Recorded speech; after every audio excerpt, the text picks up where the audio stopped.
Κάποιοι, ας πούμε, μας πήρατε τηλέφωνο ήδη και μας είπατε γιατί δεν έχουμε κοντά μας τον κύριο Καλόπουλο. Έναν κύριο αξιοπρεπέστατο, ο οποίος έχει έρθει πολλές φορές στην εκπομπή μας, ο οποίος αποδεικνύει ότι μπορεί να υπάρχει και μια ένα τεχνητό άνεμα της φλόγας. Νομίζω ότι σήμερα το βράδυ, λίγο πριν ξεκινήσει η Μεγάλη Εβδομάδα, αυτό είναι ένα θέμα μιας άλλης εκπομπής. Η αυτανάφλεξη ή το τεχνητό άνεμα του Αγίου Φωτός. Ας μείνουμε λιγάκι στο μυστηριακό, ας μείνουμε λιγάκι στο θείο, να δούμε τι συμβαίνει, να δούμε ποιο μήνυμα στέλνεται μέσα από το Άγιο Φως. Και βεβαίως μπορούμε να κουβεντιάσουμε σήμερα το βράδυ και την περίπτωση μιας ανθρώπινης παρέμβασης από τη Θεσσαλονίκη που έχει πολύ ενδιαφέρον. Εφόσον βεβαίως όλα αυτά ευσταθούν, είναι ένας κύριος επιχειρηματίας. Το όνομά του το έχουμε, το τηλέφωνο του το έχουμε. Δεν θέλει να ακούσει το όνομά του, το σεβόμαστε. Θέλω όμως να ακούσω τι έζησε, γιατί έχει κάνει μια έρευνα για το Άγιο Φως. Στα Ιεροσόλυμα τον ακούσουμε. Καλησπέρα σας. Καλησπέρα κύριε Χαρταβέλα. Χαίρετε. Συγχαρητήρια καταρχάς για την εκπομπή σας, η οποία προσπαθεί να ανοίξει τις πύλες του εσωτερισμού. Είναι πολύ ωραία εκπομπή και την παρακολουθώ τακτικά. Πέστε μου. Λοιπόν, ξεκίνησα να κάνω αυτή την έρευνα με μια αφορμή που μου δόθηκε κατά τα παιδικά μου χρόνια, όταν μου κάνανε γενέθλια με κάποια κεράκια, τα οποία ναι μεν τα έσβηνα, αλλά μετά ξανανάβανε. Μάλιστα. Ξεκίνησα λοιπόν και πήγα ένα ταξίδι στους Αγίους Τόπους σε μεγαλύτερη ηλικία, με αφορμή βέβαια αυτή την παιδική μνήμη, και ζήτησα με κάποιον τρόπο, όπως εξήγησα και πιο πριν, ένα κομμάτι από τις λαμπάδες οι οποίες ανάβουν μέσα στο ναό της Γεννήσεως. Όχι της Γεννήσεως. Τις λαμπάδες της Αναστάσεως. Τις λαμπάδες των πιστών ή τις λαμπάδες του Πατριάρχη? Από τις λαμπάδες που είχε ο Πατριάρχης στα χέρια του, ένα κομμάτι ζήτησα από έναν ιερωμένο. Τους μασαλάδες. Επειδή ο κόσμος δεν καταλαβαίνει, να τους πούμε, γιατί ίσως δεν θέλετε να το πείτε εσείς, μας το είπατε εμάς. Αυτό έγινε μέσα από κάποιον παπά, από τον οποίο ζητήσατε και πήρατε ένα κομμάτι από τη λαμπάδα του Πατριάρχη. Ακριβώς με τη δικαιολογία ότι το θέλω σαν γούρι. Ναι. Έτσι. Σε καμία περίπτωση δεν θα του έλεγα ότι το ήθελα για να το αναλύσω. Μάλιστα. Μετά λοιπόν, όταν γύρισα εδώ στην Αθήνα, σε κάποιους φίλους μου, χημικούς, τους το έδωσα για να το αναλύσουν αυτό το κομμάτι. Θέλετε να μάθετε τι βρήκαμε μέσα σε αυτό το κομμάτι? Τι βρήκα, πέστε μου. Βρήκαμε υπολείμματα κίτρινου φωσφόρου, καθώς και υπολείμματα από σκόνη θερμίτη. Θερμίτη. Μάλιστα.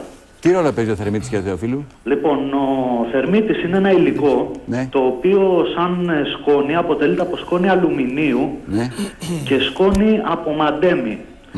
Η ιδιότητά του είναι ότι όταν αναφλέγεται, εκτός από πολύ υψηλή θερμοκρασία, γύρω στους 3.000 βαθμούς Κελσίου, εκπέμπει ένα φοβερά εκτυφλωτικό φως. Προφανώς φαίνεται το χρησιμοποιούν για το εκτυφλωτικό φως αυτό το υλικό, όσο για τον κίτρινο φόσφορο, για να καταλάβουν και οι τηλεθεατές, είναι ένα υλικό το οποίο έχει την ιδιότητα όταν έρθει σε επαφή με τον ατμοσφαιρικό αέρα να αυτοαναφλέγεται. Παίρνει φωτιά μόνο του δηλαδή. Ναι. Το ερώτημά μου εμένα είναι το εξής. Γιατί δεν αυταναφλέγει η λαμπάδα του Πατριάρχη πριν μπει μέσα στο κουβούκλιο το ιερό και ανεφλέγει μέσα στο κουβούκλιο? Διότι αν αυτό που λέτε με την επαφή με τον ατμοσφαιρικό αέρα παίρνει φωτιά αυτό το φωσφόρο, το κίτρινος κλπ, ο Πατριάρχης μπαίνει με σβηστές λαμπάδες μέσα στο ιερό κουβούκλιο. Δεν θα έπρεπε να είχαν ανάψει πριν? 4 μάτσα επί 33. 4 μάτσα επί 33. Ορίστε. Ότι ο χρόνος ανάφλεξης του φωσφόρου μπορεί να καθοριστεί από χημικούς καταλύτες, οι οποίοι μπορούν με κάποια χημική σύνθεση να καθορίσουν το χρόνο της ανάφλεξης ή να μειώσουν το χρόνο της ανάφλεξης. Λένε οι ιερωμένοι, αλλά και τι υποστηρίζουν καθηγητές της χημείας για το φαινόμενο της αυτανάφλεξης των κεριών. 1675, όταν ο αλχημιστής Μπραντ, αναζητώντας τη φιλοσοφική λίθο, παίρνει από το έδαφος απόσταγμα από υπολείμματα ούρων και ανακαλύπτει μια ουσία με περίεργες ιδιότητες. Μια ουσία που εκπέμπει φως. Αυτό το χημικό στοιχείο που φέρει το φως το ονομάζει φωσφόρο. Ο Μπραντ προσπαθεί να κρατήσει επτασφράγιστο μυστικό τον τρόπο παρασκευής. 2 χρόνια μετά όμως εκμυστηρεύεται ο ίδιος το φίλο του Κράφτ και αυτός με τη σειρά του, σε μια επίδειξη δύναμης, το παρουσιάζει στην αυλή του βασιλιά της Αγγλίας Καρόλου Β. 332 χρόνια μετά, η ανακάλυψη του Μπραντ από απόσταγμα ούρων έρχεται να αμφισβητήσει το μεγαλύτερο θαύμα της Ορθόδοξης πίστης, το Άγιο Φως. Θα εμβάψω στο φωσφόρο το συγκεκριμένο κερί και μετά από λίγο χρόνο αυτό θα αυταναφλεγεί. Λευκό φωσφόρο διαλυμένο σε οργανικό διαλύτη. Το φυτίλι 12 λεπτά και το κερί άναψε. Για να δούμε, εδώ ακριβώς έγινε η ανάφλεξη. Το μεγαλύτερο θαύμα της Ορθόδοξης Εκκλησίας μετατρέπεται σε μύθο που καταρρίπτεται εδώ, μπροστά στα μάτια μας. Εγώ δεν λέω τι γίνεται στα Ιεροσόλυμα, εγώ λέω ότι αυταναφλεγόμενα κεριά μπορεί να επιδείξει πλέον και η επιστήμη σήμερα με τρόπους που ήταν διαχρονικά δυνατοί.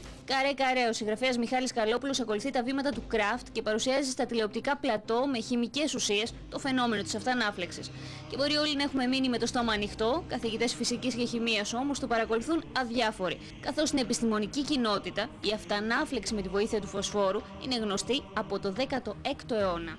Ο φόσφορος, ο λευκός, όταν έρχεται σε επαφή με το οξυγόνο του αέρα, αναφλέγεται. Κερί το βάλουμε μέσα σε διάλειμμα φωσφόρου, μπορεί να αυταναφλεγεί είτε μετά από μερικά λεπτά, είτε από μερικές ώρες, ακόμα και μέχρι από μερικές ημέρες. Η φλόγα που άναψε στα χέρια του κυρίου Καλόπουλου έφερε πυρκαγιά αντιδράσεων στους εκκλησιαστικούς κύκλους. Πιστέψω ότι ένας Θεός, ο Πάνσοφος, δημιουργός του σύμπαντος, έχει ανάγκη να ανάβει κεριά και καντήλια κάθε χρόνο στα Ιεροσόλυμα υπό τύπο θαύματος. Ουδέν κρυπτό υπό τον ήλιο, λένε οι ιερείς. Και 2007 χρόνια μετά είναι πολλά για να παραμείνει κρυφή η αλήθεια. Θαύμα ή επιστημονικά εξηγήσιμο φαινόμενο, αλήθεια ή αυταπάτη μπροστά στα μάτια εκατομμύριων πιστών. Κάπου εκεί όμως υπάρχει πάντα μια χρυσή τομή. Αυτή που λέει πως αν ψάχνεις για θαύματα, μην περιμένεις να ανάψουν τα κεριά, απλά κοίτα γύρω σου. Παυλόπουλε, δεν είμαι εγώ που καταγγέλλω την μη αυθεντικότητα του Αγίου Φωτός. Είναι κατά κύριον λόγο ο Αδαμάντιος Κοραής, ο οποίος πριν από 200 τόσα χρόνια έγραψε τα περί εν Ιερουσαλήμ της Αγίου Φωτός και τα χαρακτήρισε ψευδοκατέβατα φώτα, δείχνοντας ότι έχουν κακή προέλευση. Κατάγονται από ένα μοναστήρι από τη Γαλλία γυναικών, μετά τα πήραν Σαρακινοί και μετά έφτασε με τους Σταυροφόρους τον 9ο αιώνα και άρχισε να λειτουργείται από το 10ο-11ο αιώνα στην Ιερουσαλήμ. Ο ισχυρισμός ο δικός μου είναι ότι από τη στιγμή που η επιστήμη ανάβει δια αυταναφλέξεων κεριά, πάβει για αυτούς που θέλουν το θαύμα. Αυτούς που δεν θέλουν να πάβει το θαύμα, μπορεί άνετα να συνεχίσει. Δηλαδή τι κάνανε, φωνάξανε έναν σκηνοθέτη. Δεν ξέρω κύριε Παυλόπουλε και ποτέ δεν έγραψα εγώ τι σαν κάνανε. Σαν τον κύριο Κολάτο, ας πούμε. Εγώ είπα ότι από τη στιγμή. Φτιάξα μας μια ωραία παράσταση να υπάρχει με 33 κεριά όσα και τα χρόνια του Ιησού. Κανένας δεν μπορεί να ξέρει τι συμβαίνει στα Ιεροσόλυμα.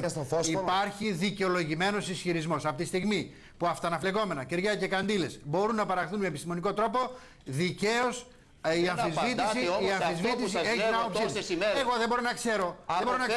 Μα σας παρακαλώ, αφήστε με. Λοιπόν, δεν μπορώ να ξέρω αν οι πύρινες σφαίρες που κάποιοι επικαλούνται είναι αλήθεια. Μας έφερε ένας καλόγερος ένα βίντεο όπου μια πύρινη σφαίρα πάνω από τις κεφαλές των ανθρώπων. Μα μπορείτε να το ξέρετε, λέτε. Μικρή παρατήρηση πάνω στο βίντεο αυτό που μας έφερε ο καλόγερος. Δείχνει ότι πρόκειται για μια αυταναβλεγόμενη δεσμίδα κεριών, η οποία περιφέρεται μεταξύ των πιστών. Δεν είναι σφαιρικό τίποτε παρά μόνο τη στιγμή που δεν εστιάζει καλά ο φακός πάνω στην εικόνα. Γίνεται 2 φορές σφαιρικό και εκείνη τη στιγμή δεν έχει νετάρει η συγκεκριμένη κάμερα πάνω στο αντικείμενο. Είναι αντανάκλαση πάνω στο φακό και όχι σφαιρικό αντικείμενο.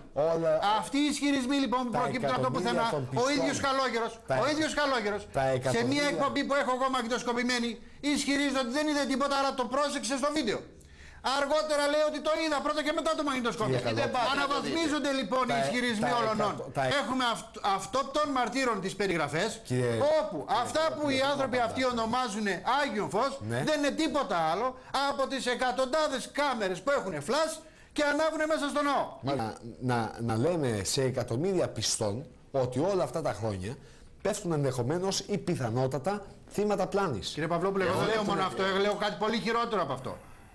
Εγώ λέω ότι οι θρησκείες ολόκληρες είναι κατασκευάσματα πλάνη και κατασκευάσματα του Ιερατείου. Μάλιστα. Τα θαύματα της Παλαιάς Διαθήκης είναι όλα πλαστά.